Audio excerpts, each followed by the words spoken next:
everyone, this is Caitlin again with another carry of the month, and I'm actually going to do a ring sling tutorial.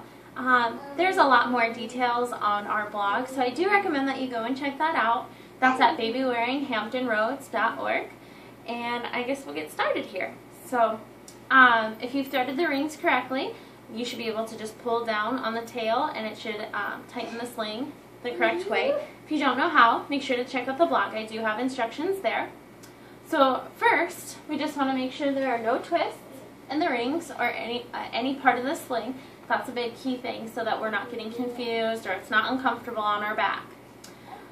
First part we're going to do then too is make sure that our bottom rail is completely tight and against our bodies. And we'll do that by pulling this outside. There we go. So we're going to pull that tight. So what that's going to do is when we put our baby in, we don't have to worry about the baby being seated or anything like that. It'll be nice and tight. It'll hammock our baby right away so that we can work on other parts without having to worry about the security of our baby. Next part, we're actually going to use our forearms as a baby, so as kind of like a demo. Same concept here, we're just going to tighten around it. Another tip here is to pull all the slack out from your back, and you can pull that to the front.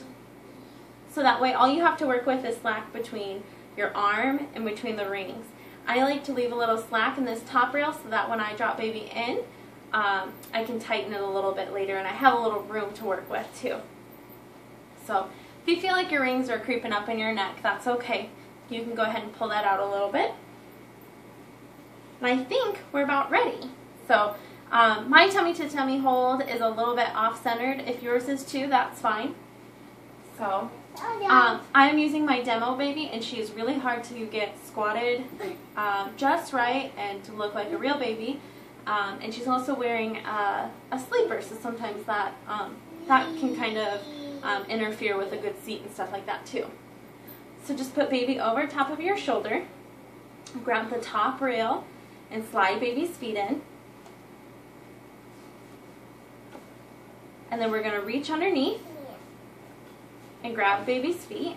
And remember, this is already tight, so as soon as I have baby's feet out, and I'm going to pull any slack that I have from the back, pull it this way, try to squeeze some between me and the baby, and then as I'm dropping baby in, I want to make sure that I'm pulling the top rail up nice and close to baby's neck also. So, just like that. So you'll notice I still have a lot of that slack. If you have a newborn baby and it's not too much slack, you can actually make sure baby has their head against your chest and just pull that up and making sure that airways are still nice and open. And that should be about it right there. If you need any tightening so that your rings don't move, all you have to do is pull up on baby's bottom, take the weight out. Because how the ring sling works is it actually locks when there is weight. So if you take the weight out, you should be able to take any of the slack out without moving your rings. So that is how to do a front hold with a newborn. If you want all that slack out, all you have to do, again, is pull it from the back, pull it toward your rings, lift up, make sure there's no weight, and just pull on it. And I like to start a little higher too, with the rings just a little bit higher so that I have a little room for air just in case. And that is our front carry ring sling tutorial.